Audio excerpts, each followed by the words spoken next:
Welcome back to another episode of the Hermit Poetry Series. I'm Neil Aitken, and on this channel I read poetry, mostly work by contemporary poets, occasionally poems of my own, and once in a while poems from the past. Today marks our 100th episode for the Hermit Poetry Series, and I thought I'd do something a little different. I'm going to go back to the past a little bit and read something from Alfred Lord Tennyson. As you note, or maybe not, I'm dressing up today. It's a celebration after all. 100 episodes.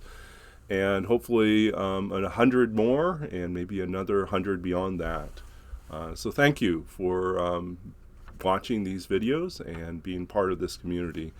And I hope you continue to watch more. And if you have suggestions for other poets and poems to explore, let me know. And I'm always open to discovering or sharing and reacquainting myself with the poets and poems that you love as well. This poem is from Alfred Lord Tennyson, Ulysses. It little profits that an idle king by this still hearth among these barren crags, matched with an aged wife, I meet and dole unequal laws unto a savage race, that hoard and sleep and feed and know not me. I cannot rest from travel. I will drink life to the lees. All times I have enjoyed greatly, have suffered greatly, both for those that love me and alone, on shore, and when through scudding drifts the rainy Hyades vex the dim sea. I am become a name, for always roaming with a hungry heart. Much have I seen and known, cities of men, and manners, climates, councils, governments, myself not least, but honored of them all, and drunk delight of battle with my peers, far on the ringing plains of windy Troy. I am a part of all that I have met. That all experience is an arch wherethrough gleams that untraveled world, whose margin fades forever and forever when I move. How dull it is to pause, to make an end, to rust unburnished, not to shine in use. As though to breathe were life. Life piled on life were all too little, and of one to me little remains, but every hour is saved from that eternal silence something more, a bringer of new things, and while it were for some 3 suns to store and hoard myself, and this grey spirit yearning in desire to follow knowledge like a sinking star beyond the utmost bound of human thought. This is my son, mine own Telemachus, to whom I leave the scepter and the isle, well loved of me, discerning to fulfill this labor by slow prudence, to make mild a rugged people, and through soft degrees subdue them to the useful and the good. Most blameless is he, centered in the sphere of common duties, decent not to fail in offices of tenderness, and pay meet adoration to my household gods when I am gone. He works his work, I mine. There lies the port. The vessel puffs its sail, there gloom the dark broad seas.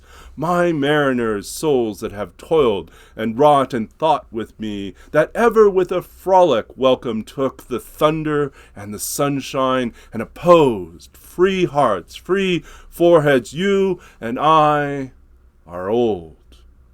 Old age hath yet his honor and his toil. Death closes all, but something ere the end, some work of noble note, may yet be done, not unbecoming men that strove with gods. The lights begin to twinkle from the rocks, the long day wanes, the slow moon climbs, the deep moans round with many voices.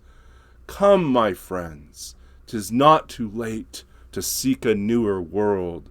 Push off, and sitting well in order, smite the sounding furrows, for my purpose holds to sail beyond the sunset and the bows of all the western stars until I die.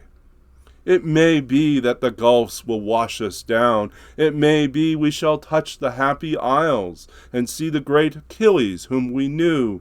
Though much is taken, much abides, And though we are not now that strength which in old days moved earth and heaven, that which we are, one equal temper of heroic hearts, made weak by time and fate, but strong in will to strive, to seek, to find, and not to yield.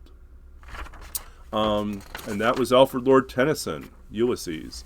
I hope you enjoyed that reading. It's one of, I remember rediscovering the poem a few years ago and loving sort of its full dramatic presence and ways in which you could step into that character. And I really hope that you find other poems in your life that have that type of resonance, inspire you. I am not yet that old. My hair's not gone gray. Well, it's a little bit gray on the sides. But I am grateful that there is still time to do work and to write, to read, to engage the world of poetry and literature.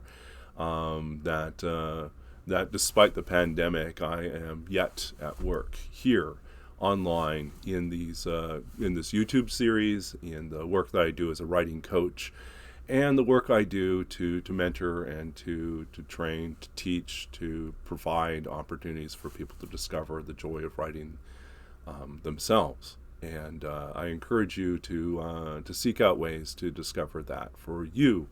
Whatever your creative outlet is, there is still time to do it, and opportunities, and what we are, and that is the power that we have within us to make change. And so I encourage you to do that. Stay tuned for more from the Hermit Poetry Series. I'll continue to be reading and publishing these videos, and look forward to hearing from all of you over the next the next 100 videos, what it is that you're excited about and what you find wonderful and enlightening and exciting about poetry. And if you have recommendations, by all means, share them. You share them in the comments below or send me a message. I'm always excited to hear from others. So until next time, I'm Neil Aitken. This is the Hermit Poetry Series, and this is our 100th video. And I'll be back again soon. Until then, take care, be safe, be well, and be active in whatever you're doing to create art and beauty in the world. And I will see you again.